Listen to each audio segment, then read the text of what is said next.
नमस्कार दोस्तों, मैं दीपक नागर। दीपक इकोनॉमिक्स के चैनल पर आप सभी दोस्तों का स्वागत है। दोस्तों, भारत सरकार, मैं स्पेसिफाइड कहूँ तो कैबिनेट ने एक बहुत ही इंपॉर्टेंट स्कीम सार्थक पीडीएस को मंजूरी दे दी गई है दोस्तों। लगभग 25,000 करोड़ रुपए इसके ऊपर गवर्नमेंट खर्च करने का प्लान है।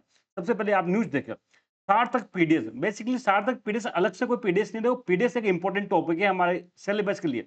बहुत बड़ा इसका इंपॉर्टेंट भूमिका है मेंस में, तो इस पे कई बार क्वेश्चन आते ही आते हैं।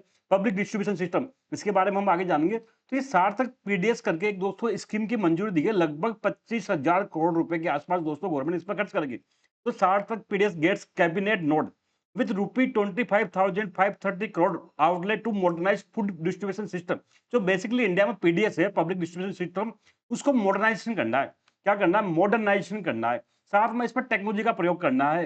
क्यों करना है ये तो हम आगे देखेंगे, क्या क्या टेक्नोलॉजी का प्रयोग करेंगे वो भी हम आगे देखेंगे। तो अभी लेटेस्ट न्यूज में हम क्या समझे कि कैबिनेट ने एक सार्थक पीडीएस करके स्कीम को मंजूरी दी है, जिसपे लगभग 25,000 करोड़ के आसपास गवर्नमेंट खर्च करेगी। और इससे क्या करेंगे, जो पब्लिक डिस्ट्रीब्यूशन सिस्टम है उसको मॉडर्नाइज किया जाएगा। सेकंड न्यूज देखिए आप, cabinet approves technology driven PDS. Basically PDS में क्या करेंगे, पब्लिक डिस्ट्रीब्यूशन सिस्टम में हम टेक्नोलॉजी का प्रयोग करेंगे। टेक्नोलॉजी का प्रयोग करेंगे टू स्टैंडर्ड फूड सिक्योरिटी, जिससे क्या होगा, देश में ओवरऑल फूड सिक्योरिटी को स्ट्रेंथन किया जाएगा। तो दोस्तों हम आगे बढ़े उससे पहले सबसे पहले आप सभी को दोस्तों को ईद की बहुत बहुत शुभकामनाएं दोस्तों। अब हम हमारे टॉपिक की तरफ आगे बढ़ते हैं। बेसिकली देखो, पूरा ये गेम है पीडीएस का। आप सबने पब्लिक डिस्ट्रीब्यूशन सिस्टम का नाम तो सुना ही सुना होगा। पीडीएस तो हमारा एक मेंस में क्या इंपॉर्टेंट टॉपिक है, कई बार क्वेश्चन आए हैं, भविष्य में भी आते रहेंगे। इसलिए दोस्तों ये जो टॉपिक है या जो न्यूज है बहुत इंपॉर्टेंट है। कोई ना कोई एग्जाम में इससे क्वेश्चन पूछा जाएगा। मेंस में हम इसको राइटिंग में काम ले सकते हैं, modern technology use in agriculture में ये काम आ सकती है। तो पीडीएस में क्या होता है दोस्तों, आप सबने एक एक्ट का नाम सुना होगा, नेशनल फूड सिक्योरिटी एक्ट 2030। इसके तहत क्या करते हैं दोस्तों, गरीब आदमी को, लगभग इंडिया में कितना 80 करोड़ व्यक्तियों को 5 केजी पर पर्सन क्या दिया जाता है, कम दाम पर 3 रुपए 2 रुपए 1 रुपए केजी में क्या दिया जाता है, गेहूं चावल या मोटा अनाज दिया जाता है। ये सब आपको पता होगा, कई लोग इसके लाभ भी ले रहे होंगे। तो एनएफएस एक्ट है। लेकिन एनएफएस एक्ट ऐसे अपने आप ही काम नहीं करता। भाई हमने कह दिया कि देंगे, किसे देंगे? उसके लिए इतना बड़ा 80 करोड़ आदमी के लिए गेहूं चाहिए, चावल खरीदना पड़ेगा, उसको डिस्ट्रीब्यूट करना पड़ेगा। तो इस पीडीएस के तहत क्या किया जाता है, सबसे पहले दो दोस्तों आता है रोल फार्मर्स का। भाई फार्मर प्रोड्यूस नहीं करेगा तो गवर्नमेंट बांटेगी किसी गरीब आदमी को या उसको। सबसे पहले ये प्रोड्यूस करेंगे, फिर ये प्रोड्यूस करेंगे, सबसे पहले गेहूं व्हीट राइस प्रोड्यूस किया। अब इस व्हीट राइस को गवर्नमेंट क्या करेगी, एमएसपी पर खरीदारी करती है, आप सबको पता है। एमएसपी क्या करेगी, इसको प्रोक्योर करेगी। जब तो गवर्नमेंट के पास में गेहूं चावल वगैरह आएंगे तभी तो बांटेंगे। प्रोक्योर करके इसको फिर क्या करेगी, इसको फिर गोदाम में स्टोरेज करेगी। ठीक है बात, यहाँ तक स्टोर करेगी बड़े बड़े गोदाम में इसको। फिर स्टोरेज से कहाँ जाएगा, तो आप सबने तो सुना होगा नाम, हमारे पास दुकान होती है राशन की दुकान है। राशन की दुकान है तो एक देसी नाम है, सही टर्म है फेयर प्राइस शॉप से, shop FPS. Fair price shop या राशन की दुकानों पर ये गेहूं पहुंचेगा दोस्तों। अब इस राशन की दुकान पर क्या करेगा, जो कंज्यूमर है या बेनिफिशियरी है, बेनिफिशियरी जो लाभार्थी है, वो यहाँ पर जाके गेहूं चावल वगैरह खरीद सकता है। इस तरह से पूरा सिस्टम पीडीएस का चलता है दोस्तों। इसमें आपको कोई दिक्कत नहीं होनी चाहिए। तो इस पीडीएस में अब क्या दोस्तों, ये पूरे प्रक्रिया में क्या है, टेक्नोलॉजी का प्रयोग करना पड़ेगा। कई जगह लीकेज है, जो हम ट्रांसपोर्टेशन कर रहे हैं उसमें टाइम लगता है, हमारा ट्रांसपोर्टेशन रूट ऑप्टिमाइज नहीं है, एफपीएस पे क्या ऑनलाइन सिस्टम नहीं है, कई सारे सिस्टम कमियां हैं दोस्तों, उसके उससे हमारा कई सारा लॉस हो रहा है इसमें गेहूं वगैरह का। तो इसके लिए दोस्तों एक स्कीम है, बेसिकली गवर्नमेंट ने अपनी करी है, वो सार्थक पीडीएस। क्या है इसका नाम दोस्तों, वेरी वेरी इंपॉर्टेंट, सार्थक पीडीएस क्या है? तो बेसिकली ये पीडीएस को मॉडर्नाइजिंग का प्रोग्राम है। आप सबसे पहले इसकी फुल फॉर्म पढ़े, scheme for assistance in ration transport and handling income with automation in PDS.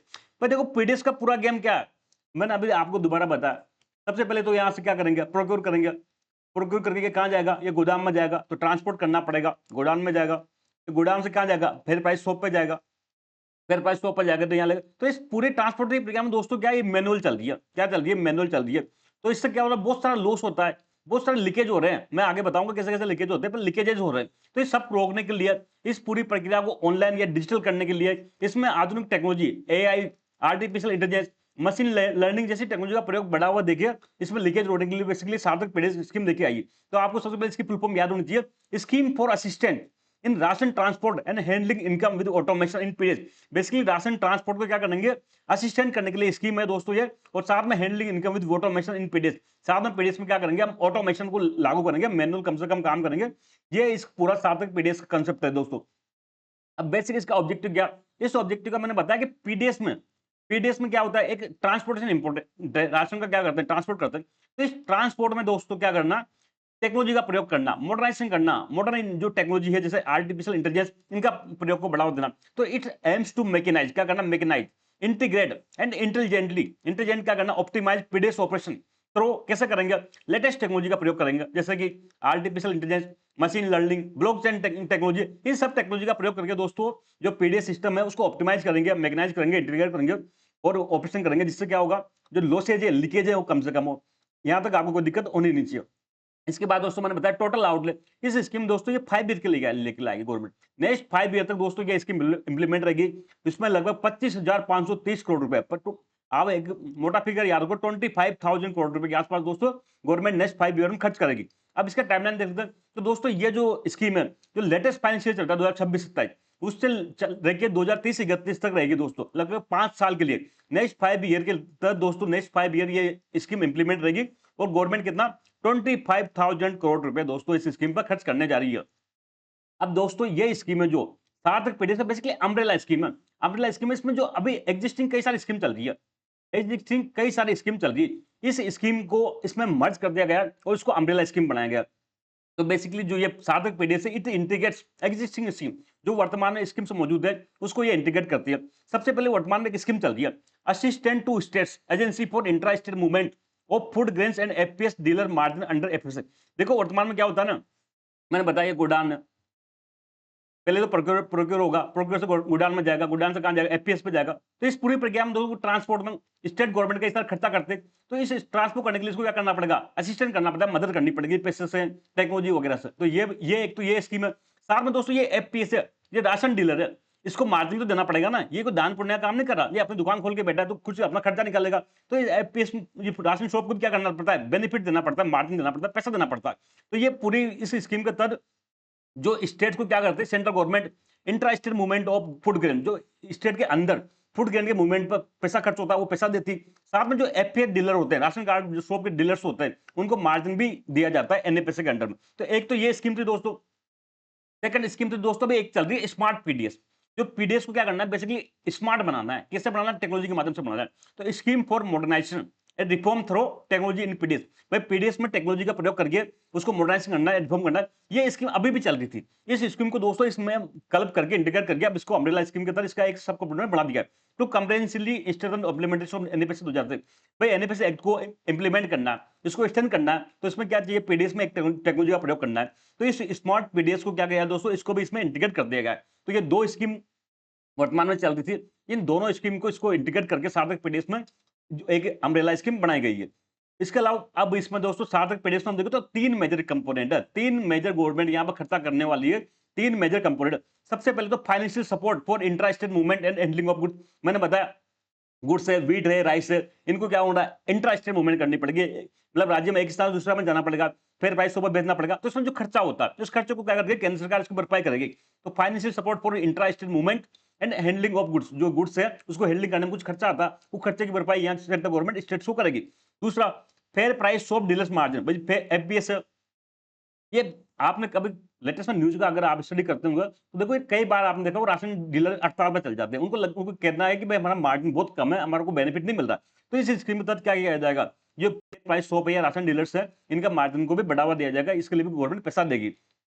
Third scheme है दोस्तों मॉडर्नाइजेशन ऑफ पब्लिक डिस्ट्रीब्यूशन, जो पीडीएस है इसको क्या करेंगे, मॉडर्नाइजेशन करेंगे। जो स्मार्ट पीडीएस है उसी को लागू किया जाएगा। अब कैसे मॉडर्न करेंगे, कहने से मॉडर्न हो जाएगा कि जबानी से नहीं होता, कुछ करना पड़ेगा। तो करना पड़ेगा, तो बेसिकली स्मार्ट पीडीएस के तहत 3 कल मेजर एआई टूल लॉन्च किए गए हैं। ये वेरी वेरी इंपॉर्टेंट है दोस्तों, एग्जाम में पूछा जा सकता है इनका नाम। तो इस स्मार्ट पीडीएस बनाने के लिए 3 आर्टिफिशियल इंटेलिजेंस के टूल कल गवर्नमेंट ऑफ इंडिया ने क्या किया, मंजूर दिए हैं दोस्तों। सबसे पहले इनका नाम रखा निर्मल। अब आप एग्जाम में पूछा जा सकता है निर्मल क्या है, निर्मल क्या है। तो निर्मल कोई गंगा नदी साफ करने का अभियान नहीं है या कोई स्वच्छता का कोई कार्यक्रम नहीं है। नियम क्या, निर्मल एक एआई टूल है। किसमें इस्तेमाल होगा, पीडीएस में इस्तेमाल होगा, public distribution system. Basically it is क्या, जो निर्मल है AI driven real time PDS beneficiary registry है। एक रजिस्ट्री है जिससे जितने भी लोगों को जो पीडीएस के बेनिफिशियरी हैं 80 करोड़ के आसपास है, इनकी एक रजिस्ट्री मेंटेन करेगा। और कैसे करेगा, रियल टाइम पर। किसी का नाम कट गया तो तुरंत यहाँ से डिलीट हो जाएगा, किसी का नाम ऐड हो गया तो तुरंत यहाँ पे ऐड हो जाएगा। तो बेसिकली यहाँ पे क्या होगा, हमको एग्जैक्ट डेटा मिलेगा कि कितने पीडीएस के तहत जो यहाँ पे फूड सिक्योरिटी के तहत बेनिफिशियरी है, वो डेटा यहाँ पर मिलेगा। तो हमको ध्यान रखना निर्मल क्या है, निर्मल कुछ नहीं है, एक एआई ड्रिवन एआई टूल है जो रियल टाइम पीडीएस बेनिफिशियरी को रजिस्ट्री को मैनेज करेगा, मेंटेन करेगा। सेकंड टूल है दोस्तों आशा, ये भी पूछा जा सकता है आशा। आशा एक हम हेल्थ में पढ़ते हैं, हेल्थ में भी पढ़ते हैं, आशा उषा पढ़ते हैं, तो वो आशा वो हेल्थ वाला नहीं है, स्वास्थ्य विभाग वाला आशा नहीं है। ये आशा दोस्तों एक एआई टूल है, basically multilingual AI powered grievance register. भाई किसी को राशन नहीं मिला, कोई दिक्कत है तो कंप्लेंट कहाँ करेगा, तो कंप्लेंट करें तो कई सारी समस्या आ जाती है, तो बेसिकली एक टूल बना दिया जो मल्टीलिंगुअल है, कई सारी भाषाओं में। एक क्या होगा, एक रोबोट, वो कहते हैं ना कंप्यूटर बोलता है, वो कंप्यूटर यही है। ये क्या है, multi lingual AI power tool है, जो आपके क्या हो किसी भी ग्रीवेंस रिडक्शन को क्या करेगा, मैनेजमेंट करेगा। इसमें क्या कर रहा है, आर्टिफिशियल इंटेलिजेंस का प्रयोग कर रहा है। आप कई सारी भाषाओं में, केवल हिंदी इंग्लिश में नहीं, बाकी रीजनल लैंग्वेज में क्या कर पाओगे, आप अपनी जो रिडक्शन है उसको ग्रीवांस को दर्ज करा सकते हो इस आशा के माध्यम से। थर्ड टूल है दोस्तों सक्षम, ये भी इंपॉर्टेंट है, याद रखना, हम तीनों चीजें याद रखनी है दोस्तों, तीनों याद रखने, निर्मल क्या है, आशा क्या है, सक्षम क्या है। तो बेसिकली ये भी क्या है, एआई आर्टिफिशियल इंटेलिजेंस का एक टूल है, जो किस काम आएगा, सप्लाई चेन मैनेजमेंट में काम आएगा। भाई अभी जो वस्तुओं के गुड्स की सप्लाई वगैरह होती है, जो ट्रांसपोर्ट वगैरह होता है, उसमें ऐसा कोई ऑनलाइन या आर्टिफिशियल कोई सिस्टम नहीं है, तो ये क्या करेगा, सप्लाई चेन मैनेजमेंट प्रॉब्लम करेगा। जैसे व्हीकल ट्रैकिंग, अभी हमने देखा कि हमारा ट्रक एफसीआई गोदाम से निकला, कब पहुंचा पता नहीं, कौन से रूट से गया पता नहीं, उसका भी क्या लंबा रूट ले लेते हैं, कई बार पर लीकेज वगैरह कर देते हैं, रास्ते में बोरी उतार देते हैं, तो कई सारे सिस्टम आता है। तो ये दोस्तों ये जो सक्षम है, ये एआई इनेबल टूल है, ये क्या करेगा, व्हीकल ट्रैकिंग करेगा, बिल्कुल जो व्हीकल को रूट दिया है उसी व्हीकल से रूट से व्हीकल जाए। क्यूआर कोड दोस्तों बेस्ड ट्रेसिबिलिटी, साथ में हर बोरी पर, जैसे गेहूं की बोरी है उस पर क्यूआर कोड लगाया जाएगा, ताकि उस बोरी को इजीली ट्रेस किया जा सके, ऐसा नहीं वो बोरी कहीं लुप्त होगी, तो ये क्यूआर कोड बेस्ड ट्रेसिबिलिटी लागू किया जाएगा। Improving operational efficiency and lowering logistic, जिससे क्या होगा दोस्तों, ऑपरेशनल जो एफिशिएंसी है वो बढ़ेगी, साथ में लॉजिस्टिक कॉस्ट होगी। कल मैं देख रहा था, जो हमारे अश्विनी वैष्णव जी थे, जब लाइव आ रहे थे इसको कैबिनेट को ब्रीफ करने के लिए डिसीजन को, तब वो बता रहे थे कि लगभग ऐसा एक साल में इसके काम से 280 करोड़ रुपए के आसपास हमारी बचत हो जाएगी दोस्तों। इसका अब इसके अलावा दोस्तों कई लोग ये सुना कि सार्थक पीडीएस क्या पीडीएस को रिप्लेस करेगा, तो नहीं, this is not replacement of existing. भाई एग्जिस्टिंग पीडीएस तो चलती रही है, पहले भी चलती आ रही थी, अभी भी चलेगी। सार्थक पीडीएस जो वर्तमान में पीडीएस सिस्टम चल रहा है उसको रिप्लेस नहीं करेगा, ये क्या करेगा, केवल पीडीएस को मॉडर्नाइजिंग करेगा।